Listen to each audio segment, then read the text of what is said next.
A big hello to my YouTube family. Welcome to Diva Classes. This is Divya Vadvani, your English teacher. Today we'll be studying about the specimen paper of English language for class 12 ISC for the 2024 examinations. Okay, the first paper that we will take is of English language. This paper I have already sent you on the Telegram channel, और उसमें I already told to you all to solve this paper as much as you can. ठीक है, ये जो paper है आपका ये 80 marks का होगा. This will be of 3 hours and आपको एडिशनल 15 मिनट मिलेंगे so that you can read the paper. अब उसके बाद you have 4 questions in this. Obviously the 4 questions are, सबसे पहला is composition writing. After composition next is the part of proposal plus directed writing, जो एक ही में आता है. ये दोनों क्वेश्चंस आपके राइटिंग वाले पार्ट आ जाते हैं. ठीक है, this is directed writing. Then इसके बाद third will be the part of functional grammar, जिसमें there are multiple questions that you have to do. And the last one is of comprehension that you have to solve, read and solve. So ये 4 questions are there. क्या लिखा गया है that you are supposed to advise, you are advised to is not to spend more than 45 minutes on question number 1, 55 minutes in question number 2, 30 minutes in question number 3 and 50 minutes in question number 4. Her question should start from a fresh page. ठीक है, now we will discuss थोड़ा we will discuss about it. इसको हम separate लेंगे whenever we will discuss more. तो we will take one part of ऐसे अलग, उसके बाद फिर प्रपोजल राइटिंग अलग, डायरेक्टेड राइटिंग अलग, फंक्शनल ग्रामर हम लोग इसी में पूरा सॉल्व कर लेंगे और कॉम्प्रिहेंशन का हम एक अलग पार्ट बनाएंगे. ठीक है, the first is question number 1 in which you have to write in approximately 400 to 450 words. Now the first question that is asked to me is कि इसमें कंटेंट लिखना कितना है. देखो, you know your handwriting. अगर आप कंसिडर करते हो कि आपके 1 पेज में अगर you have some smaller kind of handwriting तो अराउंड 150 पेजेस, 150 वर्ड्स आपके एक पेज में आ जाएंगे. उस according you can write at least 3 pages are sufficient अगर आपकी स्मॉलर हैंडराइटिंग है तो. देन इफ यू फाइंड कि आपकी जो हैंडराइटिंग है वो बड़ी है, ठीक, 100 वर्ड्स आ जाते हैं, प्रेसी कंसिडर कर लो, प्रेसी की समरी आपने लिखी होगी, तो अगर आपके 100 वर्ड्स उसमें आ जाते हैं तो take at least 4 pages. In any case don't extend this beyond 4 pages. It can be 3 to 4 pages, 3.5 to 4 pages, बस उससे ज्यादा नहीं होना चाहिए. Minimum it should B 3 pages. ठीक है, देन अब इसमें बोला गया है दैट किस किस चीज के लिए आपको इसमें रिवॉर्ड मिलेगा. The first one is you will be given reward for orderly and coherent presentation of the matter. Then orderly and coherent presentation of the matter means कि what has to be done here कि आपका एक sequence में होना चाहिए सब कुछ. Second is that there should be coherent presentation means logical presentation होना चाहिए. यूज ऑफ अप्रोप्रिएट स्टाइल, कि whether you are taking formal और इनफॉर्मल स्टाइल ऑफ कम्युनिकेटिंग. और जनरल एक्यूरेसी पूछा जाता है, ये भी एक क्वेश्चन की स्पेलिंग, पंक्चुएशन, ग्रामर देखे जाएंगे इंग्लिश के पेपर में. यस, ऑब्वियसली इंग्लिश का पेपर है तो this will definitely be seen कि आप स्पेलिंग सही लिखे, पंक्चुएशन हो और proper grammar means no grammatical errors should be there. अब इसमें फर्स्ट क्वेश्चन आता है. The first question is your descriptive one.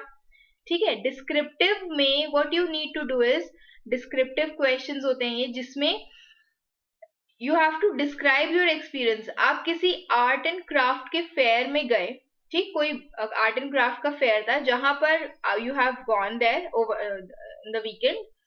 Give a detailed account of the items on display. आपने वहां पर क्या क्या चीजें देखी. Now this art and craft could be a part of paintings, drawings, sculptures, wood work. ठीक है, then ceramics can be there in that. तो ये सारी चीजें आप इसमें लिख सकते हो. फिर from various parts of the country, अब आप उसमें वो भी पार्ट इसमें शो कर सकते हो, कोई क्लोथिंग, टेक्सटाइल, ठीक है, ये सारी चीजें आई. कहाँ कहाँ से आई थी वो, क्या क्या चीजें आपने देखी. Okay, you have seen some ceramics from चीन, जिसे कहते हैं चीनी मिट्टी. ठीक है, वो आपने देखा है. देन आपके इंटरेक्शंस वहां के आर्टिस्ट के साथ कैसे थे, कि वर दे friendly, were they giving you a detailed account of how they have done this, what was the materials used? तो आपको वो इंटरेक्शन बताना है.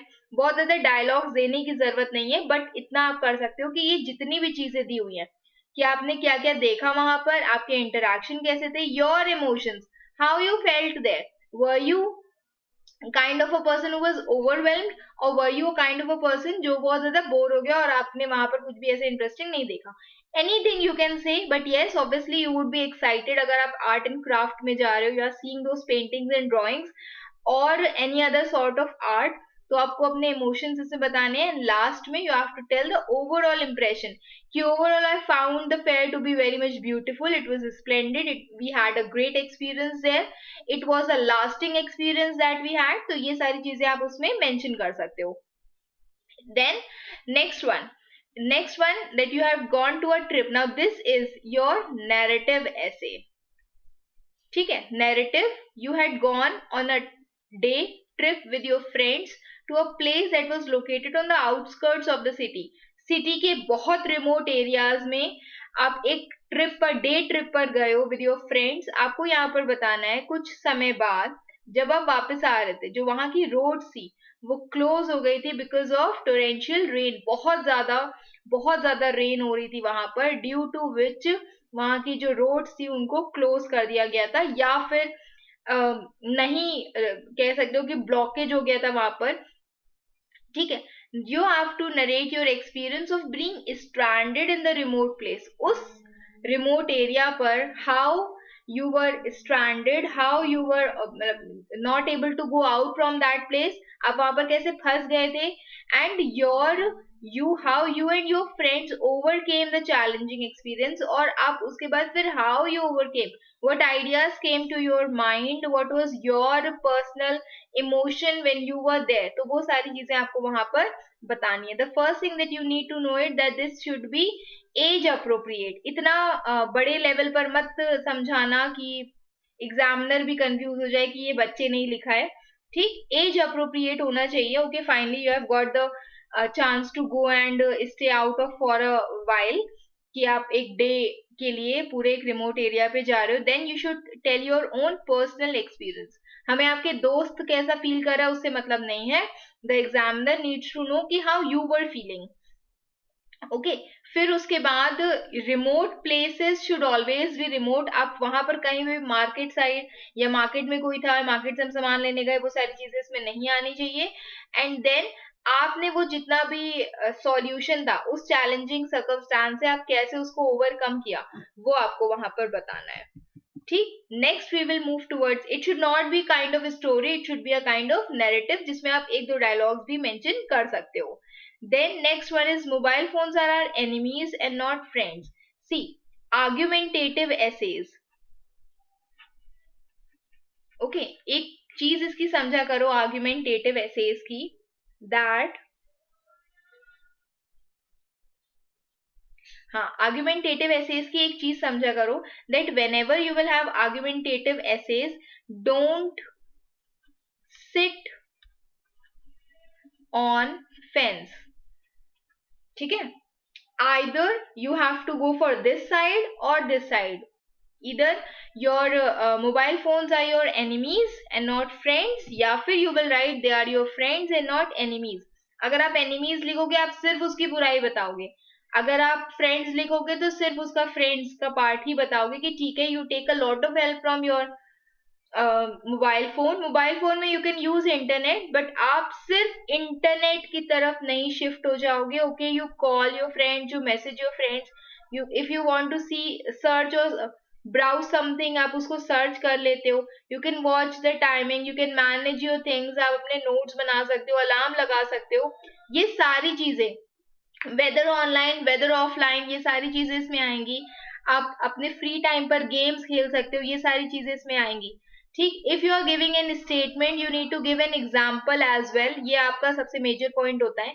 Give an argument, okay these are our friends, how they are friends. आप अपना time manage कर सकते हो. टाइम कैसे मैनेज कर सकते हो, you can go for stop watch और क्लॉक टाइमर आप उसमें लगा सकते हो, अलार्म लगा सकते हो. तो ये सारी चीजें इसमें यू विल टेल. ठीक, in case you are telling that they are your enemies, you keep on scrolling most of the reels on the social media websites की भी आप examples दे सकते हो, but don't tilt or be inclined to deviate from your topic. अब ये मत करना कि हम सीधे फिर social media, फिर Facebook, फिर Instagram यही सब चीजें बता रहे हैं. Then the next thing in this is कि आप इसमें कोई भी स्टोरी मत लिखना. यूजुअली व्हाट हैपेंस कि अच्छा हम ये कर रहे थे, फिर ये हुआ, फिर ये हुआ. This you are not suppose to write in that. ठीक है. इसके बाद the next topic in this is about next one, that is patience. Patience एक kind of you can say एक डिस्कर्सिव ऐसे जिसपे आप बहुत ज्यादा चीजें डिस्कस कर सकते हो. ठीक. Now this can be in any form. अब what a general term for patience is the ability, it is a virtue that many people have. It is the ability to wait calmly for a result or something that you are waiting for. But wait करना ही सिर्फ patience नहीं होता है. Patience can also be termed as your positive attitude when you are waiting for something or for someone. जैसे the more you are mature, the more your patience level begins और it develops. ठीक है, it nurtures. तो ये एक छोटा सा इसका मीनिंग होता है. अब इसमें इट्स नॉट नेसेसरी कि आप सिर्फ उसका एक स्मॉलर मीनिंग दो. You can take it in any form. आप इसको स्टोरी फॉर्म में लिख सकते हो, इसको डिस्क्राइब कर सकते हो. Whatever you will describe, give examples of that too. कि examiner should know कि ठीक है, if you are describing something you know how to do that. आपको पता है, आप उसके ये बहुत देखो छोटा सा टॉपिक है, आप उसको बहुत वाइडर सेंस में ले सकते हो, तो यू कैन डू दैट. फिर next one is about the reflective essays. ठीक है, रिफ्लेक्टिव काइंड ऑफ एसेज में what you are not suppose to do is, देखो life's most unpleasant situations teach us valuable lessons. क्या कहा गया है कि एक स्टेटमेंट दी हुई है. नाउ अब इस स्टेटमेंट में don't write any sort of story कि पूरी पूरी कहानी उठा करके लिख दी, नहीं. हाँ, you can right a part of your story in this. ठीक है. क्या कहा गया है कि ये होते हैं लाइफ के कुछ unpleasant situations. Unpleasant situations many times make you stronger. ठीक, you are able to face those situations. It will bring you confidence, it will give you a greater, a valuable experience as well. You can know how to tackle the situation, be stronger, come up and bloom like a flower when you have any of the unpleasant situations. Then you can give an example of something. आप उसमें छोटे छोटे examples mention कर सकते हो. आप इसमें बहुत सारे कोट्स मेंशन कर सकते हो. ठीक है, हम लोग सब में जो कोट्स मेंशन कर देते हैं. No, we are not suppose to do in every kind of ऐसे रिफ्लेक्टिव एसेज होते हैं, या जिसमें आपको एक मान लो कोई कोटेशन दे दी, इसको डिस्क्राइब करो. ठीक है, तो जैसे एक स्टेटमेंट दे दी, honesty is the best policy, give your views on that. तो ये चीजें, sorry, honesty is the best policy in the present era, तो give your views on that. तो आप उसमें अपने कोट्स मेंशन कर सकते हो. ठीक, story are not suppose to write, एक अम्यूजिंग पार्ट उसका लिखा करो. आप कोई भी लिटरेचर की राइटिंग, किसी भी पर्सन का एग्जाम्पल की ओके उस पर्सन के साथ ये हुआ और उसने ये किया, तो ये आप उसमें लिख सकते हो. ठीक है, whatever story you will write, you need to be original in every form. आपको कोई भी वो वाली गाथा नहीं लिख देनी है कि ठीक है ये ऐसी ऐसी चीजें हुई, किसी और के साथ हुई, तो किसी और लेसन. ये भी पूछा जाता है मुझसे समटाइम्स कि मैम ये वाली स्टोरी मैंने पढ़ी है, क्या मैं इसको इसमें कॉपी कर सकते हैं? तो नहीं, don't take any part of your literature जो आपने लाइफ टाइम पढ़ा है वो आप इसमें नहीं ले सकते हैं. Okay, the next one is you have to write a short story. The first thing is you have to write a original short story that should begin with the following words. From the window she could see the rain pelting down. अभी आप start करो यहाँ से.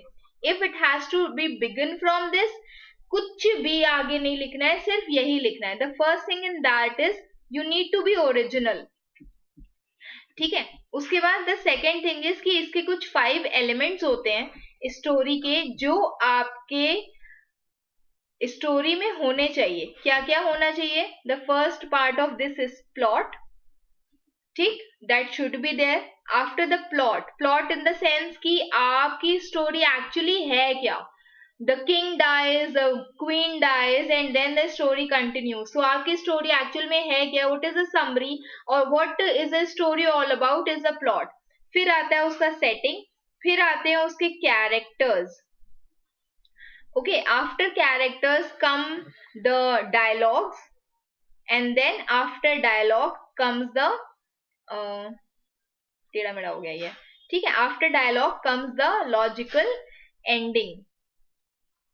तो ये एक order भी है और ये कुछ 5 चीजें भी हैं जो आपको समझनी होंगी। Plot, setting, characters, dialogues and a logical ending of your story, ठीक है। ये चीजें इसमें होनी चाहिए।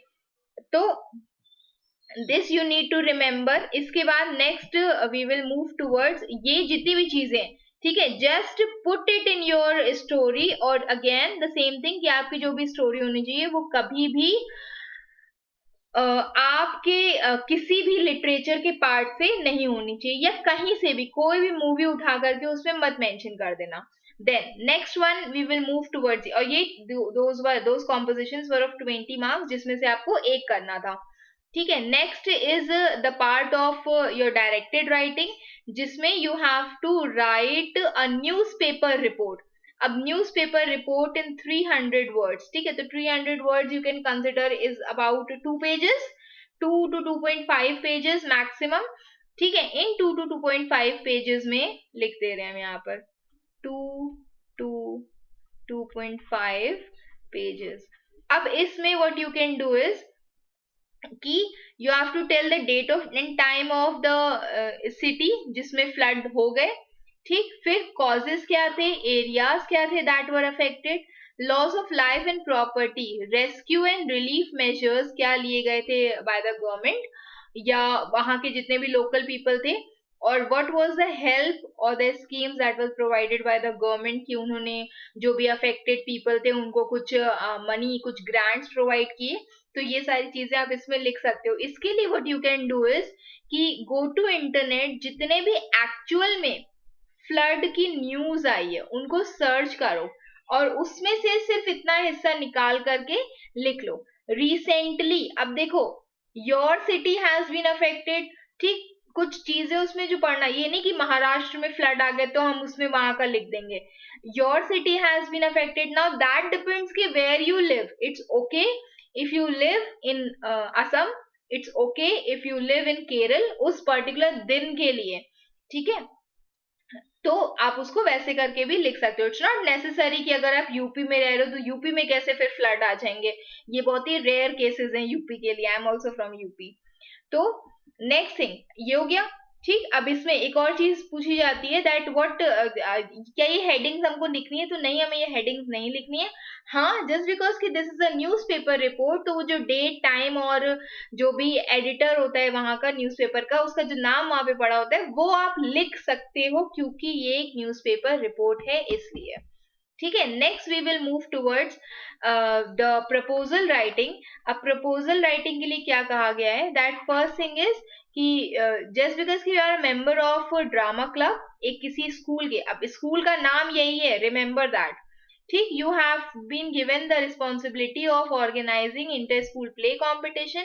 आपको 150 वर्ड्स में, ऑब्वियसली 1 पेज में आ जाना चाहिए ये, क्योंकि A4 शीट्स होती हैं आपकी, जो एग्जाम कॉपीज होती हैं।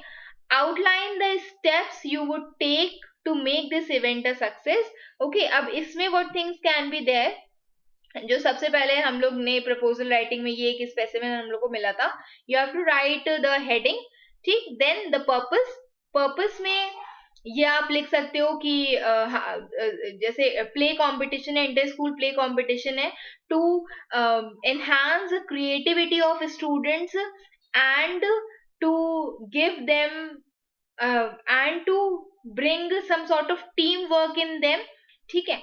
we propose to organize inter school play competition. Then objectives उसके क्या हो जाएंगे, that objectives will bring the Inter-school play competition will give students a chance to improve their overall staging performance as well as their team building capacity, then their creativity. तो ये सारी चीजें आप इसमें फिर से लिख सकते हो. ठीक है. देन लिस्ट ऑफ मेजर्स की वो कहाँ पर ऑर्गेनाइज किया जाएगा, कब किया जाएगा, bye whom it will be done. ये जैसे आपका स्पेसिमेन है आप उसको वैसे ही लिख सकते हो. This video also have made, आप प्रपोजल राइटिंग का वीडियो, दो वीडियोज है उसमें, वो भी चेक कर सकते हो. देन फीस अगर कोई होगी तो इट्स नॉट नेसेसरी कि फीस हो, बट ठीक है अगर पर्सन को आप ई सर्टिफिकेट्स और some sort of certificates provide कर रहे हो तो they will be charge some sort of fees. Activities उसमें क्या क्या होंगी, what kind of plays or events will be there, और लास्ट में concluding line has to be written. ये बहुत ज्यादा important है जो आपको लिखना है.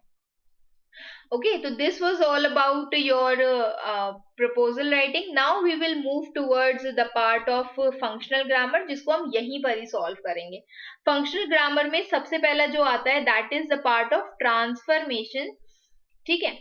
Transformation में first option is already given to you. The heavy showers of rain revived the plants. So the plants were revived by the heavy showers of rain.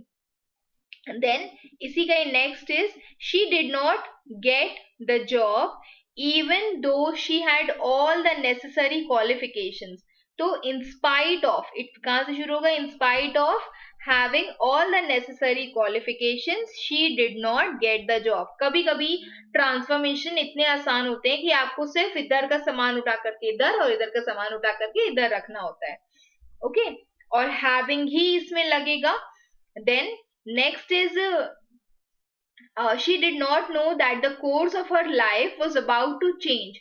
Little did she no, क्योंकि यहाँ पर ये चीज past tense में, transformation में meaning same रहेगी, transformation में tenses भी सेम रहेंगे, अपार्ट फ्रॉम डायरेक्टेड राइटिंग जिसमें जो भी स्पीच होती है वो चेंज हो जाती है. ठीक है. तो लिटिल डिड शी नो, और डिड के साथ हमेशा फर्स्ट फॉर्म लगता है वर्ब का, that the course of her life was about to change. Then next one, Dina started cooking immediately upon the arrival of the guest. As soon as the guest arrived, Dina started cooking. Then when कुछ भी उसमें नहीं लगेगा, इसी को ही आप no sooner से भी लिख सकते हो. ठीक है. प्रैक्टिस करो no sooner और हमें बताओ, mention in the comment box कि as soon as का ये जो स्टेटमेंट है अब हम इसको no sooner वाले फॉर्म में कैसे लिखेंगे. Then next one is R.K. Narayan is the most influential Indian novelist who writes in English. So no other novelist who writes in English is as influential as R.K. Narayan.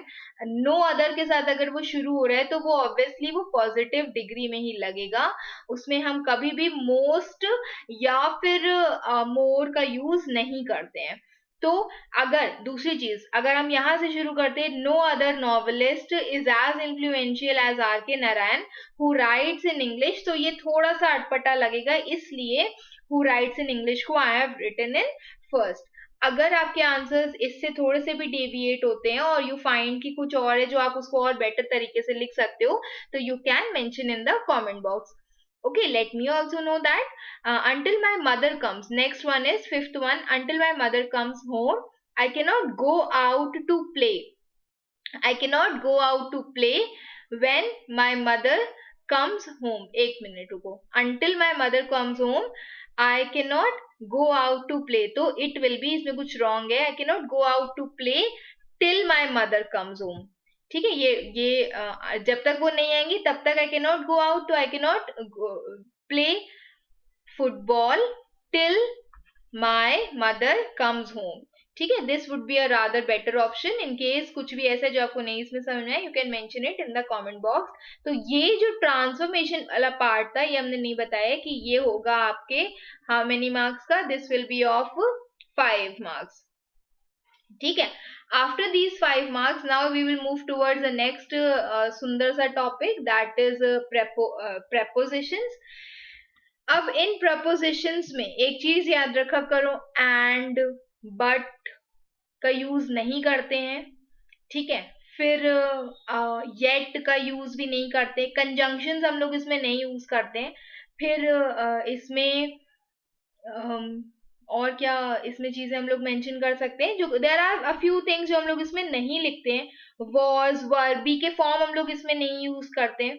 ठीक है, तो the first part it, देखो these are the meanings that I have written, in case अगर आपको कुछ नहीं समझ में आए या आपको लगे कि भाई हो सकता है कि कुछ अलग हो, तो वो भी आप मुझे बता सकते हो। The first one is the volume of the television needs to be turned down as it is too loud. Turned down means उसको थोड़ा सा स्लो करना, जिसको हम कहते हैं turn down का phrasal verb है, जिसका मीनिंग होता है to reduce. Okay, then next one, a golden opportunity turned away just when he needed it the most. तो गोल्डन अपॉर्चुनिटी या तो वो चली गई, भाग गई थी, या तो वो टर्न्ड अप हो गई थी, या तो वो आ गई थी। दोनों चीजें हो सकती हैं। जब उसको चाहिए थी गोल्डन अपॉर्चुनिटी चली गई, या जब उसको चाहिए थी गोल्डन अपॉर्चुनिटी उसके पास आ गई। तो most probably it will B turned up. हमने इसमें दोनों ऑप्शंस लिख दिए, but when ever in the exam you will right only one option. अगर दो लिखोगे तो वो इनकरेक्ट माना जाएगा। Then, since I have a terrible toothache, I cannot put off going to the dentist. Put off means होता है किसी चीज को postpone कर देना. Then, please put on your coat. Dress in करना, किसी चीज को पहनना is put on your clothes before going outside as it is cold. ठीक है. Then she dropped the plate and broke it broke into tiny pieces. कोई चीज broke into हो जाना मतलब कि कोई चीज split हो जाना. ओके, देन कोई चीज ब्रोक इनटू का एक और मीनिंग होता है जब आप किसी कहीं पर चुपके से चले जाते हो, तो that is broke in. Then she broke down on receiving the news of her father's death, तो ग्रैंडफादर्स डेथ, तो that was come to grief कि कोई इंसान जो है बहुत ज्यादा दुखी हो जाता है, ब्रोक डाउन हो जाता है. ओके, मेंटल ब्रेकडाउन आपने सुना होगा. Then she was wearing a beautiful necklace made of silver, that is composed of silver. Okay, और उसके बाद नेक्स्ट इज, ये जो डिश है, ये देखो यहाँ पर सिल्वर विल रिमेन सिल्वर, इसलिए it is composed of silver. This dish is made from chickpeas, tomatoes and herbs.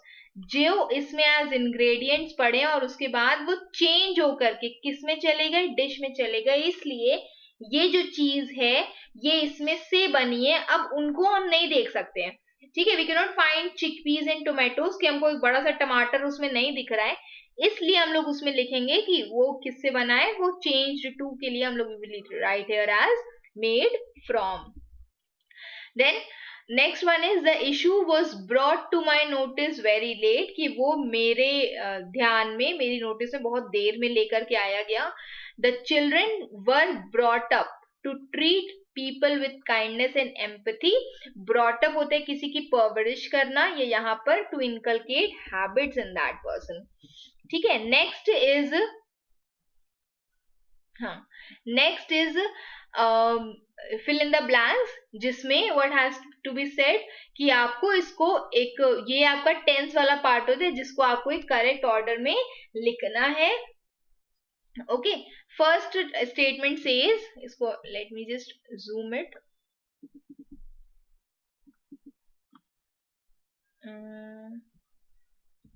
It would be 180 better, 160 rather better. तो क्या इसमें कहा गया है, as I walked down the street. हमने क्या नोटिस किया, देखो ये सब चीजें यहीं से ही पास्ट टेंस में शुरू हो रहा है. कभी भी अगर कोई आपको अपनी कोई कहानी या स्टोरी इसमें दिखा रहे हैं तो obviously it will be in past, past perfect, सब कुछ मिक्स करके. तो जैसे ही I walked down the street, मैंने नोटिस किया, I noticed that the sun shone brightly, the sun was shining brightly in the sky. जब मैं नीचे उतरा मैंने देखा कि सन वहां पर जगमगा चुका नहीं था, जगमगा रहा था. ठीक. Birds chirped and the trees were swaying gently in the breeze. I decided to stop at the cafe and order. देखो, to stop है, order के साथ भी हम लोग ed नहीं लगाएंगे क्योंकि यहाँ पर to है. Whenever you write to, अब to के साथ हमेशा first form ही यूज करते हो. To play, to go, to went नहीं होता. ठीक है, तो वही चीजें यहाँ पर. हाँ, तो I order a cup of tea. I decided to stop at the cafe and order a cup of tea. Ordered नहीं होगा इसमें. Again I'm saying the waiter greeted me warmly and took my order while waiting. अब जब मैं वहां पर wait कर रहा था मेरी कॉफी का, I pulled out my notebook and started writing. I jotted down ideas from my new story. I wrote down ideas from my new story, scribbling furiously. कुछ ऊटपटांग चीजें हम उसमें बस ऐसे ऐसे कर करके लिख रहे हैं. ठीक है. Scribbling furiously as the words poured out of me. As I reached for the cup, I found that it disappeared. जैसे ही हमने कप तक पहुंचे तब मुझे समझ में आया कि जितने मेरे वर्ड्स थे वो सब डिसअपियर हो गए. सडनली एवरीथिंग डिसअपियर, और फिर उसके बाद सब कुछ डिसअपियर हो गया. And I woke up to my noisy alarm, और फिर मैं अपने noisy alarm के कारण जग गया. ठीक है. तो वो क्या देख रहे थे, वो ड्रीम देख रहे थे. तो इतना स्टोरी में जाने की जरूरत नहीं है. We will move towards the next option, next part. तो ये जो फंक्शनल ग्रामर थी, दिस फंक्शनल ग्रामर का ये वाला 5 part was of 5 marks, then this was of 5 marks. Okay. और ये जो सबसे ऊपर वाला था, this was also of 5 marks. So 15 marks were for your functional grammar. Then next is part of comprehension writing. Comprehension writing में ये comprehension you have to study always. जो भी आपको 15 मिनट मिलते हैं, ठीक, उसमें इसको एटलीस्ट 2 बार पढ़ो. अब इसमें सबसे पहला पार्ट आता है, दैट इज ऑफ 3 मार्क्स. ये अभी हम, I will not tell you the meanings of it और I will not solve it. This we will do later, जब आप इसको सॉल्व कर लोगे तब. ठीक है. The first thing is in this is कि क्वेश्चन नंबर 1, जिसका पहला वाला पार्ट क्या कहता है कि ये आपको एक किसी भी चीज की समझो मीनिंग दी हुई है. ठीक है. और आपको क्या करना है, you have to find the same word in the passage. First क्या दिया हुआ है, पीपल यू नो, बट आप उसके क्लोज फ्रेंड्स नहीं होते हो. तो ऐसे करके कोई भी ऐसा पर्सन जो आपका क्लोज फ्रेंड नहीं है, तो इसमें देखो एक इसमें वर्ड दिया हुआ है अक्वेंटेंसेस. ठीक है. तो this will be the right answer for the first one. ये हम आपको एक एग्जाम्पल के तौर पे बता दे रहे हैं कि आप उन पीपल को जानते हो but they are not your closed ones. तो इट विल बी अक्वेंटेंसेस, जिसे हम परिचित भी कहते हैं. फिर second word, the third word, 3 words दिए हैं आपको. ये क्या दिए, ये मीनिंग दिए. इन मीनिंग के आपको वर्ड ढूंढने from the passage. Then next one, अब क्या है, अब देखो इसमें थोड़ा सा चेंजेस हुआ है apart from the previous years. Previous year usually क्या होता था कि बहुत ज्यादा डिफिकल्टी होती थी सेंटेंस मेकिंग में, क्योंकि हमें एक कोई ऐसा वर्ड ढूंढना है. क्या लिखा हुआ है इसमें, choose the correct sentence that uses the same word unchanged in spelling but in different meaning. For example, मान लो cricket, it is a game also and it is some sort of insect also. तो यहाँ पर अगर यहाँ पर एक game के जैसे यूज किए तो हमें सेम वर्ड को यूज करना है दूसरे फॉर्म में. अब दूसरा form can be it's noun form, it's verb form, ये वो किसी एडजेक्टिव के फॉर्म में भी हो सकता है. तो वैसे यहाँ पर लिखा है एक वर्ड वेजल. ठीक है. लाइन 1 में फर्स्ट लाइन में एक वर्ड दिया है वेजल. चलो देख लेते हैं कि कौन सा ये वर्ड है. वैसे we will solve it later, बहुत फुर्सत से वी विल सॉल्व इट. क्या लिखा हुआ है, the transatlantic steam ship La Provence was swift and comfortable vessel. तो it was a comfortable vessel, जहां पर ये फर्स्ट लाइन बोला गया. तो क्या कहा गया, अब हमें कोई ऐसा सेंटेंस देखना है इसमें से जो डिफरेंट, सेम मीनिंग के साथ, सेम स्पेलिंग के साथ हो बट डिफरेंट मीनिंग हो. The sailors were instructed to vessel the cargo carefully to prevent any damage. He carefully vezeled the hot soup in the bowl, being careful not to spill. The navy deployed several vessels to patrol the, ये तो नहीं होगा. ठीक है. तो same meaning हो जाएगी क्योंकि यहाँ पर शिप की बात की गई है. The luxury vessel was equipped, ये भी नहीं होगा.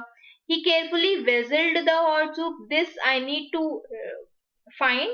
तो I would suggest कि first वाला will be the option. The sailors were instructed to vessel the cargo carefully and prevent the damage. अभी के लिए this could be the same, बाकी when I will study the whole comprehension आप भी उसको पढ़ोगे तो we will solve it separately.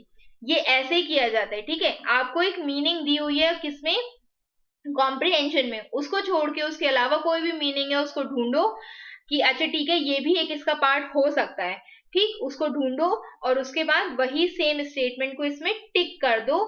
Same meaning नहीं होनी, नहीं कि वहां पर अगर वेसल को हमने शिप के जैसे यूज किया तो यहाँ पर भी हम उसको शिप के जैसे ही यूज करेंगे, नहीं. Then the same thing is there. Changes इसमें क्या किए गए हैं फ्रॉम द प्रीवियस स्पेसिमेंस, कि पहले आपको ये चीजें खुद लिखनी पड़ती थी, अभी आपको 4 ऑप्शन दिए हैं और उसमें से आपको चूज करना है. Okay, then the question answers. अब क्वेश्चन आंसर्स जो आपके 2 मार्क्स के मीन 6 मार्क्स के क्वेश्चन आंसर्स हैं, what you need to do in that is कि स्टेटमेंट पढ़ो and whatever are your answers उनको अपने शब्दों में लिखो, ठीक. नो मैटर थोड़ा सा भी डिफिकल्ट है, थोड़ा सा भी वर्ड्स की हेर फेर कर दोगे at least you will get some marks, but as it is लिखोगे तो मार्क्स बिल्कुल भी नहीं मिलते. क्या लिखा गया है, you have to write it in your own words, जितना छोटा हो सके उतना छोटे में उसको लिखो. 3 क्वेश्चंस आर देयर, तो आप इसमें 4-5 लाइन्स या 3 लाइन्स 2 लाइन्स भी लिखोगे ना एकदम क्रिस्प या प्रिसाइज करके, then also it will go well, ठीक है. फिर next is to write a precis writing. अब प्रेसी राइटिंग में you have to summarise this, जिसमें आपको यही स्पेसिफिक पैसेजेस लेने हैं.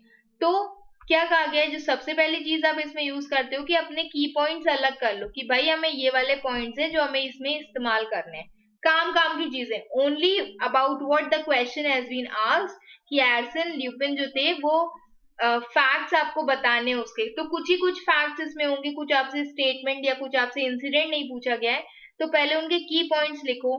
फिर एक पेंसिल से रफ ड्राफ्ट बनाओ, ठीक है. The rough draft that will be made will be of ऐसे ऐसे करके, आप उसका 10 बाय 10 का बना सकते हो क्योंकि 100 का बना है, या आप उसको 5 और 20 का बना सकते हो. फिर आपका फाइनल बनता है एक फेयर ड्राफ्ट, ठीक है. एक मिनट, स्पेलिंग गलत हो गई है. फेयर ड्राफ्ट आपका बनेगा. अब see it is not necessary to make rough draft, आप चाहो तो डायरेक्टली उसको फेयर कर सकते हो, बस अगर ये वाला बनाओगे तो it will be done with pencil, so that आप उस स्टेटमेंट को वापस से एग्जैक्ट वर्ड्स में पेन डाउन कर लो. अगर आपको लगता है कि वर्ड ज्यादा हो रहे हैं तो मतलब failure to keep within the word limit will be penalised, कि 100 से तो अंदर ही रखो, या तो 100 रखो या तो 100 के अंदर रखो, बट 100 से ज्यादा वो चीज नहीं होनी चाहिए. Grid is very much important. अगर आप ग्रिड में ना बना करके आप उसको समरी फॉर्म में लिखोगे तो it will not be considered, आपको उसके कम मार्क्स मिलेंगे, ठीक है. तो I hope you have understood this much. कुछ नहीं समझ में आया इसमें तो मुझसे पूछ लेना, you can mention it in the comment box, and this PDF I will send you on Telegram, so you can see it from there itself. Okay, keep preparing. The other specimens will also come soon. Science ke solutions I cannot provide since I am a commerce student, so other solutions I will provide you, or whatever specimen else you need you can mention it in the comment box. I will send you those also on my Telegram channel. Okay, thank you.